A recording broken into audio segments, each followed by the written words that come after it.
Hi, Martin here. Today we're going to install an upgraded rocker arm in our 3.7 and 4.7 Jeep, Chrysler, Jeep, and Dodge engines.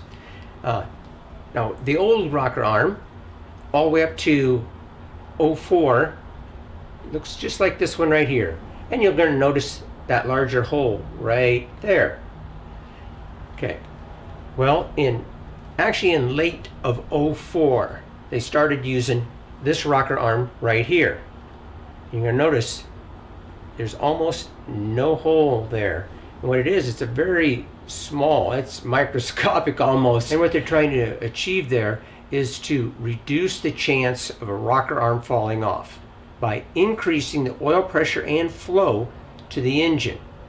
So this is actually kind of acting like a restrictor, keeping the oil pumped up to the lifter, keeping it from collapsing, and it also directs the oil directly to the roller, the cam lobe, and the valve stem itself. So it's almost like a squirter. It's going to be a high pressure squirt. It's a great way to go to reduce that chance of a rocker arm falling off. And it'd be a good time, of course, to change out your lifters should you have any lifter tick at all. Now I know these are actually latch adjusters, but everybody calls them lifters. But I'm going to show you how to replace these. It's very simple. Once you got your valve covers off, it's going to go pretty quick. All right, let's get started. All right, now once you get the valve covers off, which you're going to find to be the hardest part of this whole project, because replacing the rockers and lifters is very simple.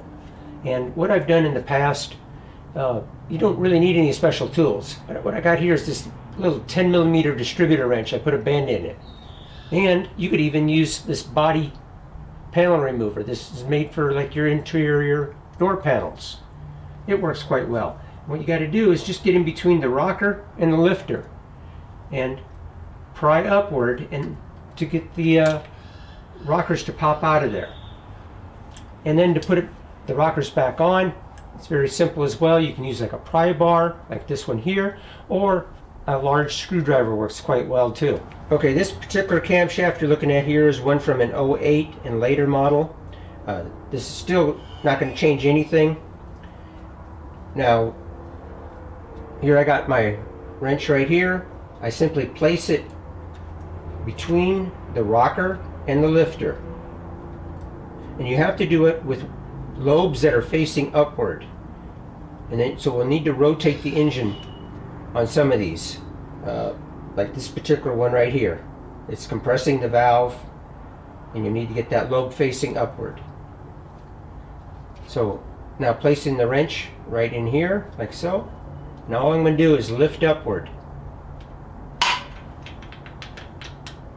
And it pops right out. Now, if you wanted to, you can pull the lifter out, replace it while you're at it. If you got no lifter tick or anything like that, I would just stick with them. And a good way to check these lifters, when you pull these out and you go to push this down, I mean, if it feels like a solid lifter, there's no squish whatsoever, it's a good lifter. Like right here, I got one. I pulled this out of an '05. The design's a little different, but watch this. I mean, look at that.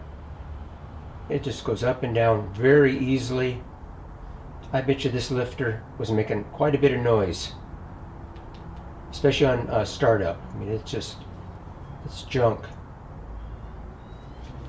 This was out of the same engine. It's got a little bit less squish to it, but I don't like it. Alright, we got our upgraded rocker arm right here. Now, bring it down onto your valve stem first.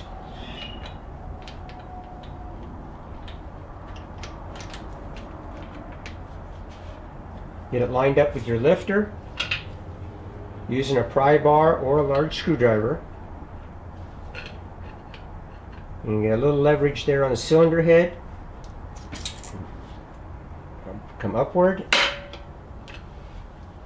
There you go. Make sure you don't make any contact with your cam lobes, and don't use the method of putting these rockers on where you're making contact with the cam lobe. There's a method where you can place it into the slot of the rocker arm and then you're prying it on that way. And I definitely don't like that because you're making contact with that cam lobe and you could do damage to it. Alright, now here's using like this body panel tool I was telling you about, or an interior panel tool. Slides right underneath there, pops off. Very easy to do. Alright, we're going to remove this rocker right here, taking this in between the lifter and the rocker. Now prying upward. Remember, you got to have the lobe facing upward to get this out.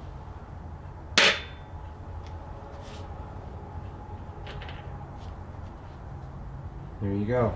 Alright, grabbing our upgraded rocker arm.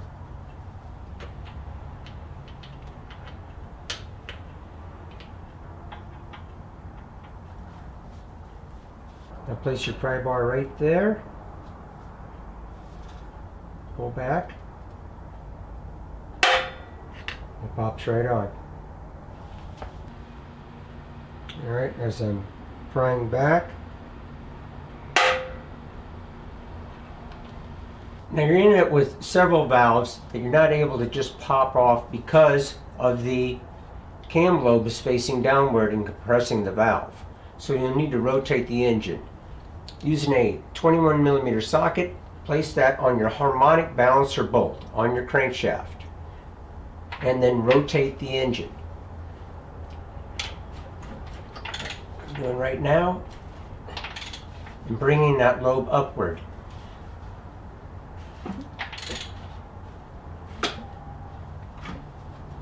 Okay, right there, that's the perfect position. It doesn't need to be totally facing all the way up, but this helps us on several different of the cylinders. We can get the rest of those off of there. Go ahead and remove the rest of these rockers.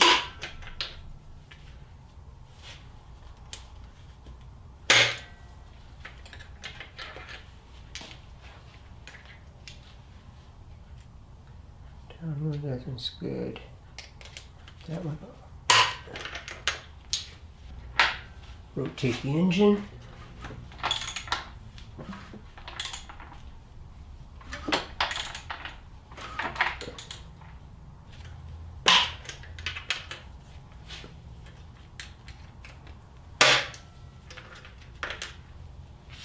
All right.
And there we have it. Okay, what I'm going to show you is I'm going to remove this valve cover, and what I wanted to do was put in, let's say, 4 of the new style rocker arms and leave 4 of the other ones.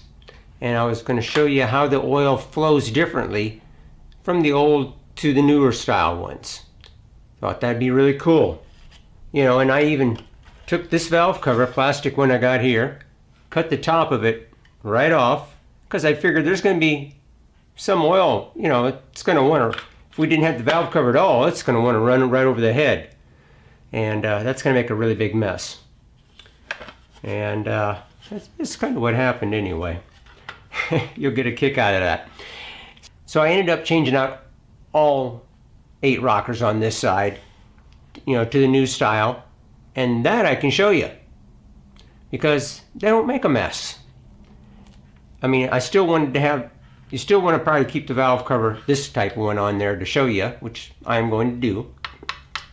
So I'll get this changed out, show you with this valve cover on and the new style rocker arms how the oil flows while the engine's running.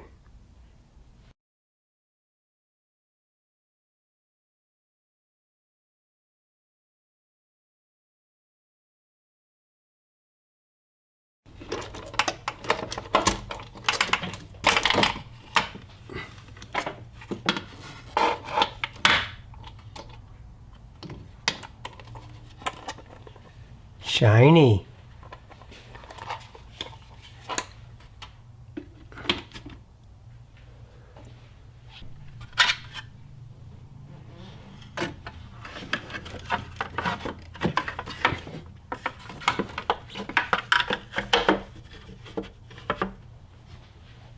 First, I'm going to show you what not to do, and the mess you're going to see, it wouldn't have mattered much if I had covered up the part of the valve cover. It still shoots oil out, not as bad as you're going to see because I didn't have it covered up on startup.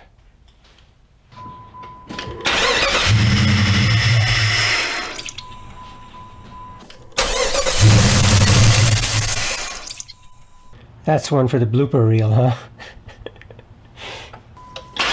Alright, after cleaning up the engine bay, and I got this taped up.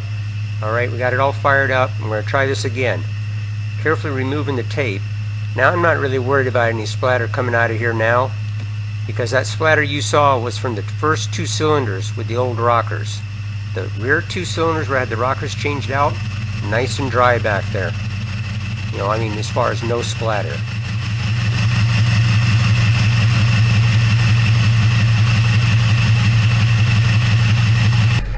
Alright, now if you look right down there at that one rocker, you can see the oil squirting. Nice, like just a hairline stream right to the roller of the rocker and onto the, the cam lobe. You'll be able to see that other one there. Yeah, see how it's squirting? Alright, I get this valve cover put back on. I'm going to take it out for a drive.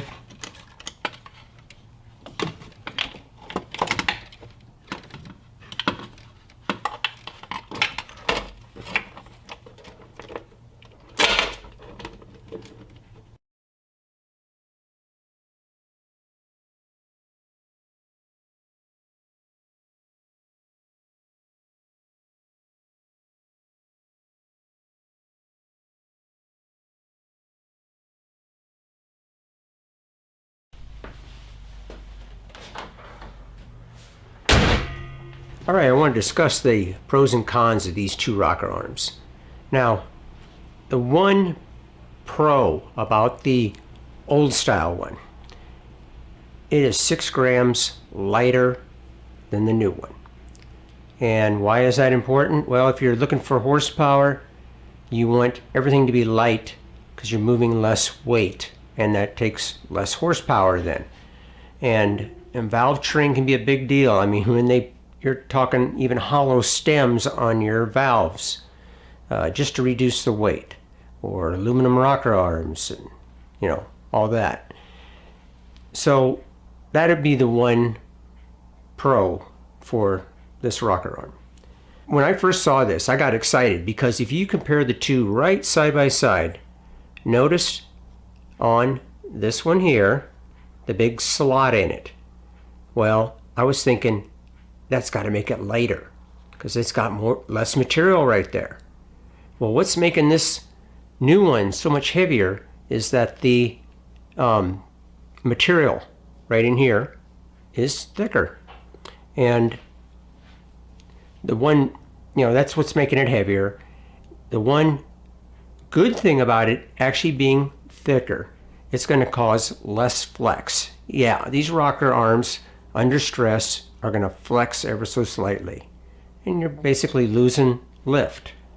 And so that makes this one, you know, better in that sense, and it also makes it stronger. Even though I've never seen a rocker arm on a 4.7 or 3.7 fail. They don't break. It's, you know, the big thing on these particular engines, it's lifters collapse, rocker arms go shooting out, causing cylinder head damage, breaks your valve cover, all kinds of stuff, ruins your camshaft. Not a good thing. But again, another pro about this, I just love the way it oils. It oils exactly where the oil needs to be, on the lobes, on the rollers of this rocker, and it's also getting down to where it's making contact with the valve stem. And that's also another performance increase, because you don't want oil, like, let's say, like it shooting up to the valve cover and dripping down. That oil droplets dripping down is costing you horsepower. Yeah, it's oiling everything really well, but it's just like putting a windage tray on the bottom end of your engine. That windage tray is going to gain you like 5 horsepower. What's it doing? It's keeping oil from splattering up and hitting the counterweights of your crankshaft, which causes loss of horsepower, because this oil that's hitting it it's like a resistance.